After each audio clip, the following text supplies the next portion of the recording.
Good afternoon. My name is Jose Garza, and I'm the Travis County District Attorney. As has been reported, a Travis County special grand jury is considering whether there is probable cause showing that law enforcement committed criminal conduct during the 2020 George Floyd protests here in Austin.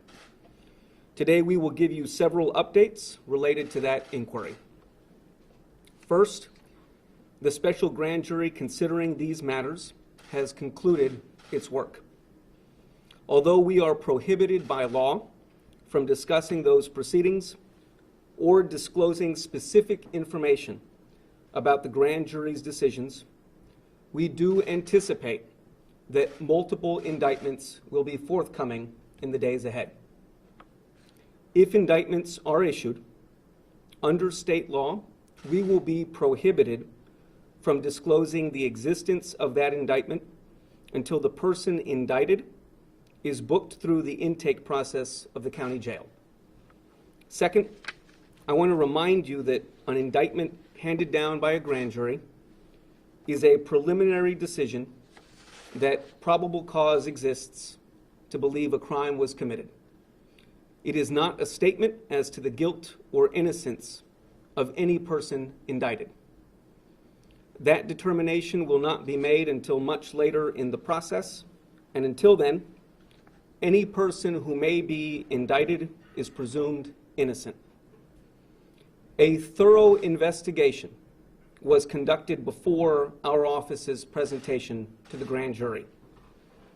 The facts discovered during that investigation are disturbing. First, we believe many protesters injured by law enforcement officers during the protest were innocent bystanders.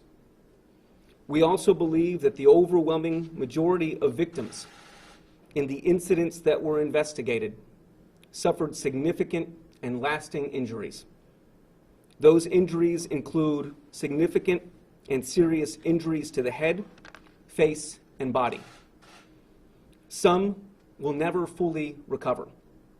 In fact, I note that today, the Austin City Council has settled or has agreed to settle 2 lawsuits for 2 men injured by law enforcement during the 2020 protests.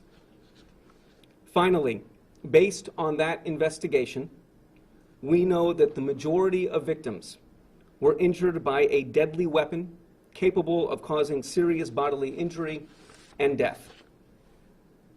If these facts are verified through future legal proceedings, they have serious repercussions for the Austin and Travis County community. Our community is safer when our community trusts law enforcement, when it believes that law enforcement follows the law and protects the people who live here. When the community does not believe that that is true, it is less likely to report crime. People are less likely to act as witnesses. People are more likely to take the law into their own hands. If people do not trust law enforcement, our community is less safe. There cannot be trust if there is no accountability when law enforcement breaks the law. Now I'd like to introduce you to Dexter Guilford, who leads our office's Civil Rights Unit. Mr. Guilford will talk to you a little bit about the grand jury process.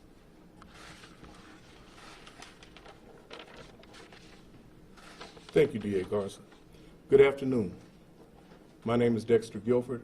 I am the Director of the Travis County District Attorney's Civil Rights Unit. On October 27, 2021, Travis County District Court impaneled a special grand jury to hear cases in the Civil Rights Unit of our office. In the process, members of our community were appointed to serve as grand jurors, selected randomly from eligible members of our community, summoned by the district clerk's office. All Travis County grand juries are independent of the district attorney's office. Their role is to inquire into potential offenses occurring within their jurisdiction, and they have the ultimate decision-making authority as to the individuals and the offenses they choose to consider. Our role is to advise them of offenses liable to indictment. They have ultimate decision-making authority as to whether a person is formally charged with a crime, and if so, what charges to return. State law requires that evidence presented and witnesses appearing before the grand jury remain secret. After a grand jury has heard the evidence and witnesses, they deliberate in secret away from the presence of the district attorney's staff. When they have concluded their deliberations, they notify us of their decisions. It is then that we take over the case, where it will be pending in a Travis County District Court. I know that there will be questions about next steps and what to expect. We are unable to release specific information about the decisions of the grand jury until procedural requirements have been met. Because the presumption of innocence and the integrity of any ongoing ancillary investigations that may still be pending, we will keep our remarks about these cases brief. I would like to reiterate a few of D.A. Garza's points. First, we believe that many of the protesters injured during the protests by law enforcement officers were innocent bystanders. We also believe that the overwhelming majority of the victims injured suffered significant and lasting injuries. Finally, we know that the majority of victims were injured by a deadly weapon capable of causing serious bodily injury or death. Finally, I want to be clear that our investigation into these matters continue. As our inquiry evolves, we will continue to communicate updates through the civil rights units, summaries our office issues and posts every 2 weeks. Now I'd like to turn the remainder of our remarks back over to D.A. Garza.